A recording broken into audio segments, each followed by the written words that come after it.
Afternoon students. आज हम नया यूनिट स्टार्ट कर रहे हैं जिसका नाम है विद्युत रसायन।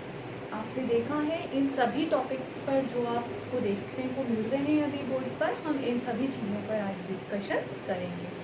आज से हमारी नई शुरुआत है, नई यूनिट से।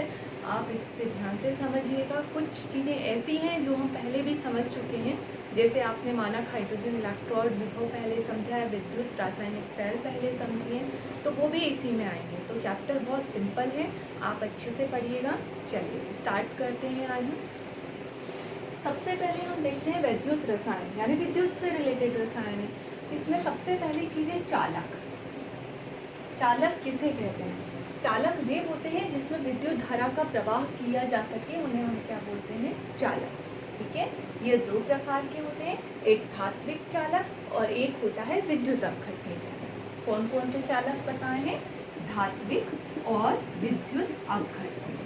क्वेश्चन ये पूछा जाता है कि धात्विक चालक और विद्युत अपघटनीय चालक में अंतर बताइए, है ना। धात्विक चालक की आपसे चालक के प्रकार पूछे तो चालक वे जिनमें विद्युत धारा का प्रवाह किया जा सकता है, वे चालक कहलाते हैं। ये दो प्रकार के होते हैं, धात्विक चालक और विद्युत अपघटनीय चालक। सबसे पहले मैं धात्विक चालक की बात करूँ। चालकता क्या होती है? धात्विक चालकता।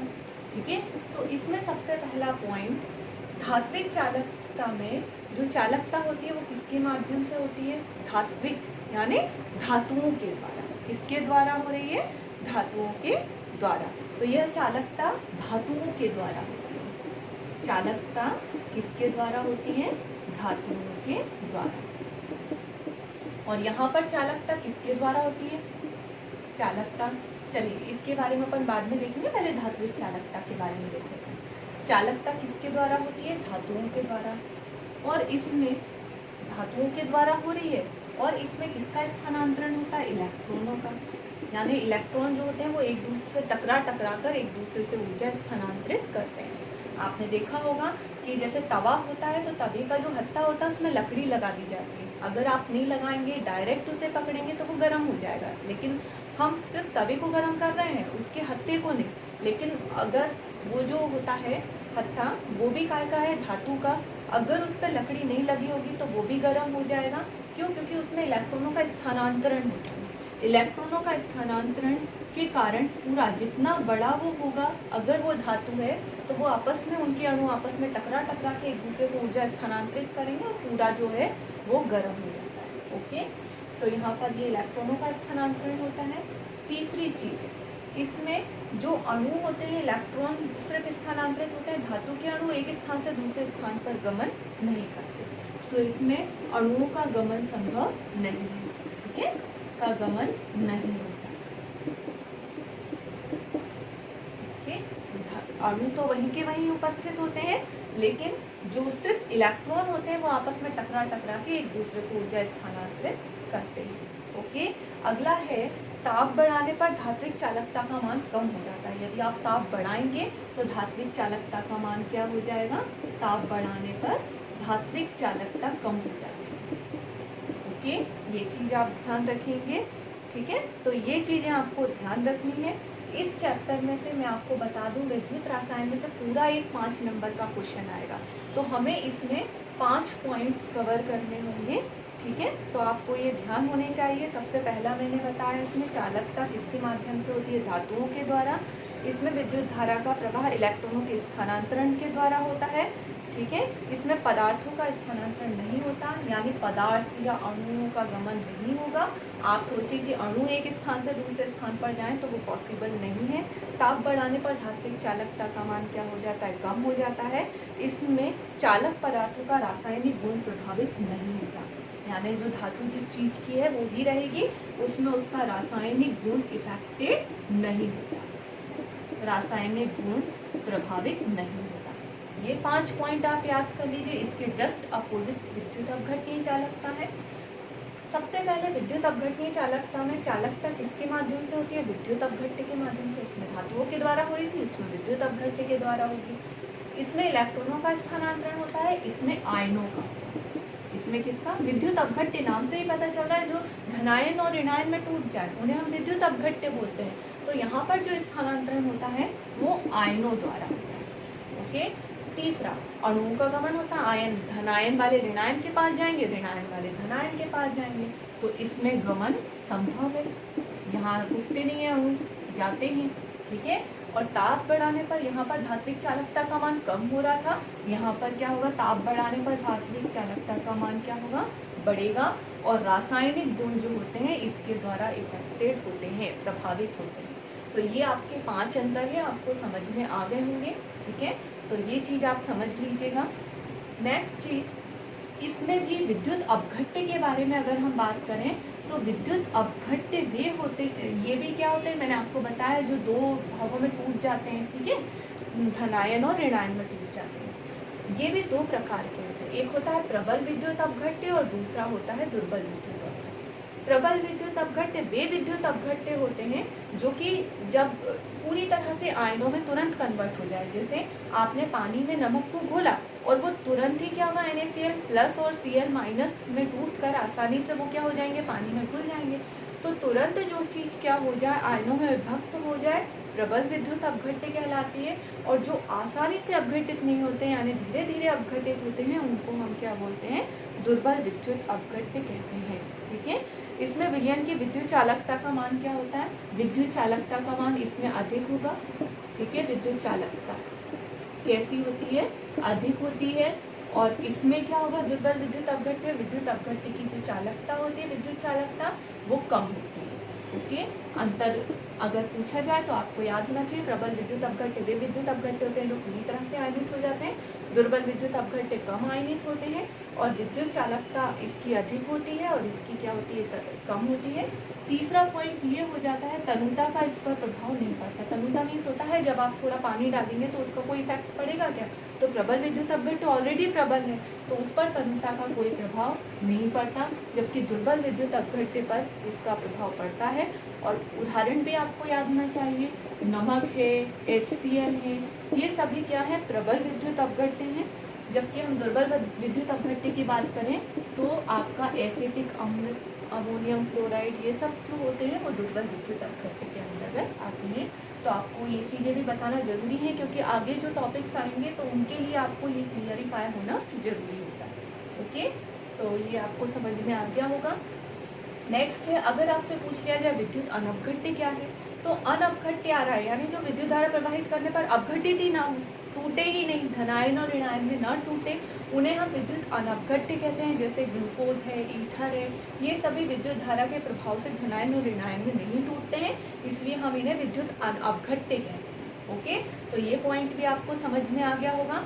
अब मैं कुछ परिभाषाएं बता रही हूँ और उनकी इकाई निकालना बता रही हूँ, जो कि बहुत इंपॉर्टेंट है, आप ध्यान से समझिएगा, जिससे कि आपको वो चीज़ें रटनी नहीं पड़ेंगी, ओके। चलिए अब हम अपना टॉपिक देखते हैं। सबसे पहले हम देख रहे हैं ओम का नियम, ओम का नियम, ओके। ओम का नियम में हम देखें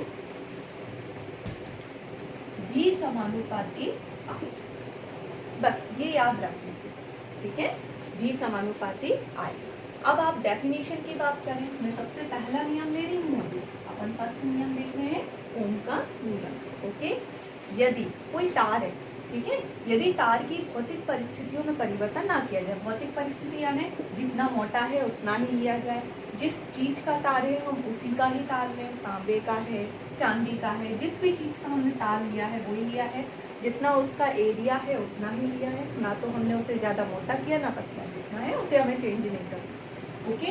तो यदि हम किसी चालक तार की भौतिक परिस्थितियों में परिवर्तन ना करें तो उसके जो विभवांतर होता है उसकी विद्युत धारा के क्या होता है, समानुपाती। डेफिनेशन समझ में आ गई आपको। यदि किसी वो जो चालक तार है उसकी भौतिक परिस्थितियों में परिवर्तन ना किया जाए, भौतिक परिस्थितियां यानी जैसा दिख रहा है उसमें कोई चेंज नहीं किया जाए, लंबाई मोटाई वैसी की वैसी रखी जाए, तो उसका जो विभवांतर होता है उसकी विद्युत धारा के क्या होता है, समानुपाती, ओके।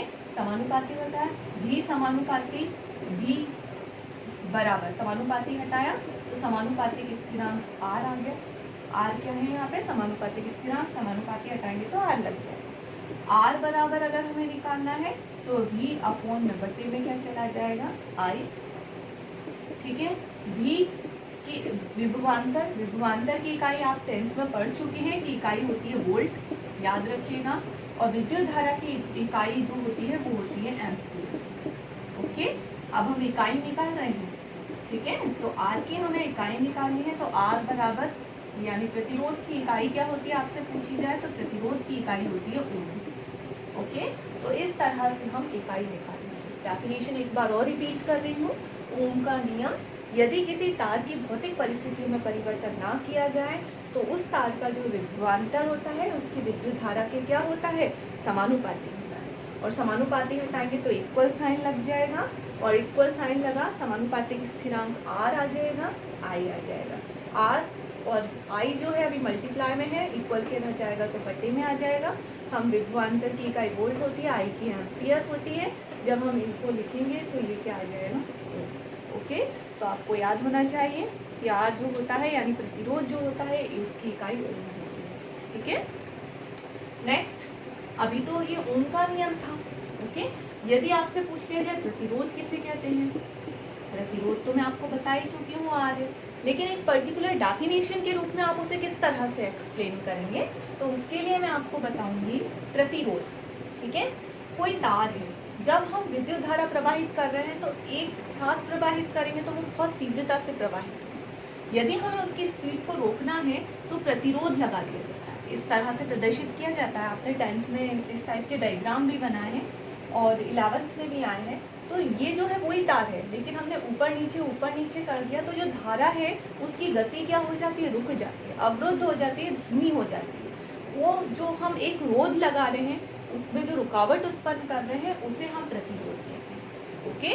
तो आपको अब समझ में आ गया होगा, प्रतिरोध और कुछ नहीं है, वही तार है, बस उसे हम क्या कर देते हैं, ऊपर नीचे करके इस तरह से कर देते हैं जिससे कि वो सीधी धारा ना जाकर ऊपर नीचे होगी तो उसकी स्पीड जो होती है वो थोड़ा कम हो जाती है, ठीक है। तो हम डेफिनेशन के रूप में देखें, किसी चालक का प्रतिरोध उस चालक में प्रवाहित हो रही विद्युत धारा के लिए प्रस्तुत की गई रुकावट है। जो धारा प्रवाहित हो रही है उसके लिए जो रुकावट उत्पन्न की जा रही है उसको हम प्रतिरोध कहते हैं, और इसे हम काय से प्रदर्शित करते हैं, आर से प्रदर्शित करते हैं, ओके। अब इसमें आपको ये पता होना चाहिए, आर समानुपाती किसके होता है, एल, यानी लंबाई बढ़ाएंगे तो प्रतिरोध क्या होगा, बढ़ेगा। आप देखते जा रहे हैं, ये लंबाई बढ़ाई, प्रतिरोध, तार लंबा है तो प्रतिरोध भी क्या हो गया, बढ़ेगा। और ए मीन्स होता है अनुप्रस्थ परिच्छेद, मोटाई, मोटाई के वो व्युत्क्रमानुपाती होता है। जितना मोटा तार होगा उसका प्रतिरोध उतना ही कम होगा, क्यों, क्योंकि उसे ऊपर नीचे किए नहीं जा पाएगा आसानी से, तो उसका प्रतिरोध क्या हो जाएगा, कम। तो आपको ये पता होना चाहिए, जो प्रतिरोध होता है तार की लंबाई के तो समानुपाती होता है, यानी लंबाई बढ़ाएंगे तो प्रतिरोध क्या होता है, बढ़ता है, और यदि मोटाई बढ़ाएंगे तो प्रतिरोध क्या होता है, घटता है, ओके। अगर हम आर समानुपाती हटाएंगे तो यहाँ स्थिरांक रो, इसको जो पी टाइप का आपको दिख रहा है इसको हम रो बोलते हैं, रो भी एक समानुपातिक स्थिरांक है, इसका उपयोग हम करेंगे रो एल अपॉन ए। तो इस तरह से ये अपना निकला, ओके। तो आपको प्रतिरोध समझ में आ गया। प्रतिरोध की इकाई मैं आपको बता चुकी हूँ, प्रतिरोध आर है और इसकी इकाई क्या होती है, ओम। तो इसको बार बार एक्सप्लेन करने की ज़रूरत नहीं है, तो बस ये याद रखिएगा, प्रतिरोध जो होता है वो लंबाई के समानुपाती होता है और अनुप्रस्थ परिच्छेद के व्युत्क्रमानुपाती होता है, ओके। समानुपाती हटाएंगे तो रो एल अपॉन ए आ जाएगा, ठीक है। अब अपना नेक्स्ट टॉपिक क्या है, विशिष्ट प्रतिरोध, ठीक है। प्रतिरोध हमने देखा अभी, है ना। तो अब क्या है, यदि अगर मैं लंबाई जो लूँ एक पर्टिकुलर 1 सेंटीमीटर लंबा, 1 सेंटीमीटर क्या लूँ, लंबा तार लूँ, और 1 वर्ग सेंटीमीटर अनुप्रस्थ परिच्छेद यानी मोटाई का तार लूँ, 1 सेंटीमीटर लंबा और 1 वर्ग सेंटीमीटर मोटा, ये ऐसा तार लूँ, तो उसके लिए मतलब ऐसे तार का अगर हम प्रतिरोध ज्ञात करते हैं तो उसे हम क्या बोलते हैं, विशिष्ट प्रतिरोध। प्रतिरोध तो है, लेकिन यदि हम जो तार ले रहे हैं वो 1 सेंटीमीटर लंबा और 1 वर्ग सेंटीमीटर चौड़ा तार है, और उसका प्रतिरोध अगर हम ज्ञात कर रहे हैं तो उस प्रतिरोध को हम कौन सा प्रतिरोध बोलेंगे, विशिष्ट प्रतिरोध बोलेंगे। और विशिष्ट प्रतिरोध को हम काय से प्रदर्शित करते हैं, रो से। हमने देखा अभी ये चीज निकाली थी हमने प्रतिरोध में, अब हमको क्या करना है, रो इक्वल टू निकालना है, क्यों, क्योंकि विशिष्ट प्रतिरोध को हम रो से प्रदर्शित करते हैं। तो हम ए को कहाँ ले जाएंगे, ऊपर, और L कहाँ आ जाएगा, नीचे। R इंटू A ऊपर आ जाएगा और L नीचे आ जाएगा। ठीक है, इस तरह से हम निकालेंगे। अब यहाँ पर क्या होता है, अब यहाँ पर मैंने आपको बताया है अनुप्रस्थ परिच्छेद यानी 1 वर्ग सेंटीमीटर। ओके, और L जो होता है वो 1 सेंटीमीटर ले रहे हैं, वर्ग आ रहा है यहाँ पर, दिख रहा है आपको। तो अब मैं निकाल रही हूँ इकाई। क्या निकाल रही हूँ, इकाई। तो आप देखें, रो तो लिखा रो, R यानी ओम, A वर्ग सेंटीमीटर, वर्ग सेंटीमीटर यानी सेंटीमीटर का स्क्वायर। ठीक है, और यहाँ पर लंबाई 1 वर्ग सेंटीमीटर, मतलब 1 सेंटीमीटर, तो लंबाई 1 सेंटीमीटर है यानी सेंटीमीटर। तो 1 सेंटीमीटर से 1 सेंटीमीटर कैंसिल हो गया और रो इक्वल टू हो गया ओम सेंटीमीटर। यानी आप हिंदी में भी लिख सकते हैं, कोई प्रॉब्लम नहीं है।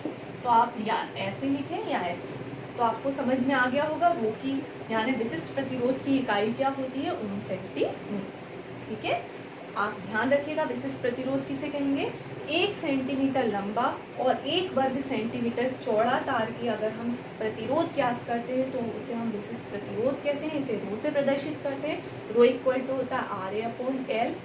R को हम ओम से प्रदर्शित करते हैं। A जो होता है वर्ग सेंटीमीटर है यानी सेंटीमीटर का स्क्वायर, और लंबाई 1 सेंटीमीटर है इसलिए हमने सेंटीमीटर लिखा। 1 सेंटीमीटर से 1 कम हो गया, कट गया, तो हमारा 1 सेंटीमीटर बचा और ये अपनी विशिष्ट प्रतिरोध की इकाई आ गया होगा आपको समझ में। अब हम देखते हैं विद्युत अपघटनीय चालकता। हमारे 3 डेफिनेशंस फिनिश हो गए हैं। ठीक है, अब हमारी है विद्युत अपघटनीय चालकता, जिसे हम काय से प्रदर्शित करते हैं, C से। विद्युत अपघटनीय चालकता जो होती है, ये विद्युत अपघटनीय चालकता ये प्रतिरोध की उल्टी होती है, अपोजिट होती है। ठीक है, विद्युत अपघटन की विद्युत चालकता प्रतिरोध का विलोम होती है। प्रतिरोध का विलोम होती है यानी 1/R, विलोम हो गया, उल्टा हो गया। और हम जानते हैं प्रतिरोध की इकाई क्या होती है, ओम। अब ओम इकाई निकालना है तो C इक्वल टू ओम जब ऊपर जाएगा तो इनवर्स में आ जाएगा, ओम -1। यानी आपसे अगर इकाई पूछी जाए विद्युत अपघटनीय चालकता की इकाई क्या होती है तो ओम इनवर्स होती है। आ गया होगा आपको समझ में। ठीक है, ओम इनवर्स इसकी इकाई होती है। और डेफिनेशन क्या हो जाएगी विद्युत अपघटनीय चालकता की, वह चालकता जो कि प्रतिरोध का विलोम होती है उसे हम विद्युत अपघटनीय चालकता कहते हैं। ठीक है, इसे हम C से प्रदर्शित करते हैं। नेक्स्ट हमारा टॉपिक है विशिष्ट चालकता। आपको विशिष्ट चालकता को हम कप्पा से प्रदर्शित करते हैं, K से। ठीक है, और ये जो विशिष्ट चालकता होती है वो विशिष्ट प्रतिरोध का विलोम होती है, इसका उल्टा होती है विशिष्ट प्रतिरोध का। ठीक है, तो कप्पा इक्वल टू हो जाएगा 1/2, यानी विशिष्ट प्रतिरोध का क्या होती है, विलोम। विशिष्ट प्रतिरोध के विलोम को ही हम क्या बोलते हैं, विशिष्ट चालकता कहते हैं। तनुता बढ़ाने पर विशिष्ट चालकता का मान घट जाता है और इसे हम कप्पा से प्रदर्शित करते हैं। ओके, तो यहाँ पर क्या हो जाएगा, 1 हमने अभी क्या निकाला था, विशिष्ट प्रतिरोध की इकाई क्या निकाली थी, ओम सेंटीमीटर। ओके, तो यहाँ पर हम क्या लिख देंगे, ओम सेंटीमीटर। ठीक है, अब इसे हम जब ऊपर ले जाएंगे तो दोनों चीजें माइनस में आ जाएंगी, ओम इनवर्स और सेंटीमीटर इनवर्स। तो ये आपकी विशिष्ट चालकता की क्या हो गई, इकाई, ओम इनवर्स सेंटीमीटर इनवर्स। तो ये इकाई भी आप ध्यान रखिएगा। ऑब्जेक्टिव्स में भी पूछी जाती है कि विशिष्ट चालकता की इकाई बताइए, विशिष्ट प्रतिरोध की इकाई बताइए। तो विशिष्ट प्रतिरोध की ओम सेंटीमीटर होती है तो उसी की उल्टा है विशिष्ट चालकता, तो उसमें ऊपर -1 लग जाएगा। अब हमारे 2 टॉपिक्स और हैं, फिर हम आज की क्लास समाप्त करेंगे। सबसे पहले हम देखें आणविक चालकता। अगर आपको आणविक चालकता समझ में आ गई तो आपको तुल्यांकी चालकता भी समझ में आ जाएगी। आणविक चालकता, ठीक है, चलिए देखें। किसी विलयन की आणविक चालकता, किसी विलयन की आणविक चालकता उन समस्त आयनों की चालकता है जो 1 ग्राम मोल, कितना, 1 ग्राम मोल विद्युत अपघट्य को VmL में विलय करने पर उत्पन्न होती है। VmL में विलय करने पर उत्पन्न होती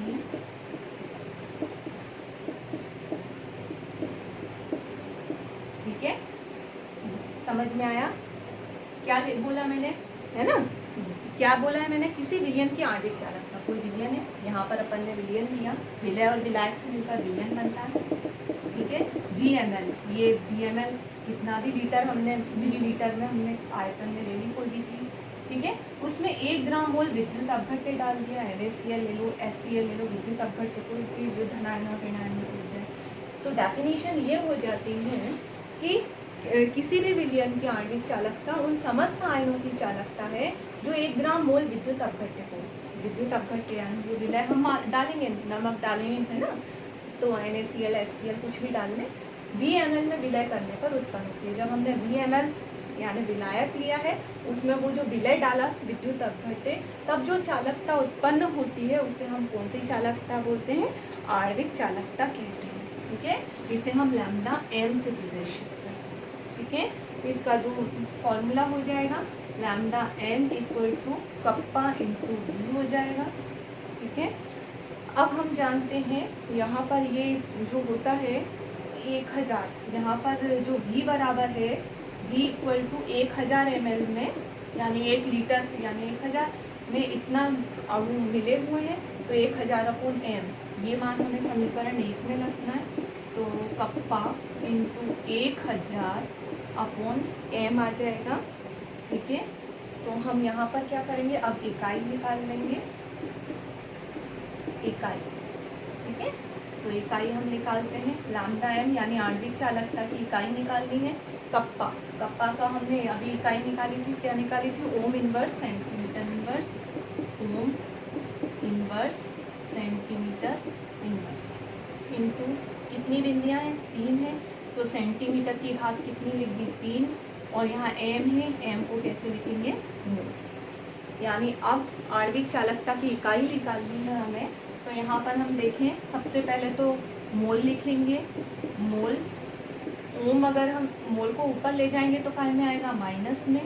ओम ऑलरेडी माइनस में है, ओम -1, और सेंटीमीटर जो है आपके 3 में से 1 गया तो कितना बचा? 2, तो यहाँ पर आप, और बड़ी संख्या प्लस की है तो प्लस में, तो ये आपकी क्या हो जाएगी? आणविक चालकता की इकाई।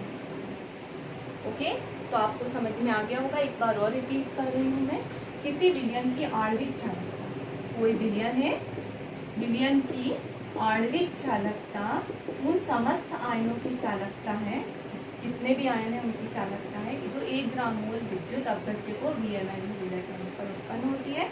इसका फॉर्मूला ये होता है, V इक्वल टू V यानी आयतन, तो 1 लीटर यानी 1000 मिलीलीटर, ml में लेना है हमको, तो 1000 लिखा, अपोन में m, क्यों? क्योंकि हमें आणविक चालकता मॉलिक्यूलर वेट निकालना, तो 1000 बटे m हमने v की जगह लिख देना है। अब हमें इकाई निकालनी है, तो यहाँ पर कप्पा की इकाई होती है ओम इनवर्स सेंटीमीटर इनवर्स, हम पहले निकाल चुके हैं, और 3 बिंदियाँ हैं इसलिए सेंटीमीटर की घात 3 और m की जगह मोल, तो ये आपका इकाई हो जाएगा। ओके, अब हम नेक्स्ट टॉपिक जो तुल्यांकी चालकता है, जो हमारा लास्ट पॉइंट है, उसके बारे में समझेंगे। तुल्यांकी चालकता, ठीक है, कोई चेंजेस, बस इसी में ही चेंज करना है। विलयन की तुल्यांकी चालकता उन समस्त आयनों की चालकता है, वैसा का वैसे ही लिख रही हूँ, बस आणविक की जगह के आगे तुल्यांकी चालकता। विलयन, किसी विलयन की तुल्यांकी चालकता है उन समस्त आयनों की चालकता है जो 1 ग्राम मोल तुल्यांकी विद्युत अपघट्य को, यहाँ पर हम इसकी बात करेंगे, तुल्यांकी विद्युत अपघट्य को VmL में विलय करने पर उत्पन्न होती है। डेफिनेशन सेम है, बस थोड़ा सा चेंज हुआ, यहाँ तुल्यांकी चालकता और यहाँ पर तुल्यांकी विद्युत अपघट्य। ओके, अब हमें यहाँ पर m की जगह पे EQ लिखना है, यहाँ पे EQ, ठीक है, और यहाँ पर आप लिख देंगे तुल्यांक, यहाँ पर आप क्या लिखेंगे? 1000 बटे, यहाँ पर n लिख देंगे, या हाँ 1000 बटे n, और यहाँ पर मोल की जगह पे आप क्या लिख देंगे? तुल्यांकी विद्युत अपघट्य की बात कर रहे हैं तो तुल्यांक। ओके, तो जहाँ पर आपका मोल है, मोल की जगह पे क्या आ जाएगा? तुल्यांक, और जहाँ लैम्डा m लिखा है वहाँ पर लैम्डा EQ आ जाएगा, ठीक है।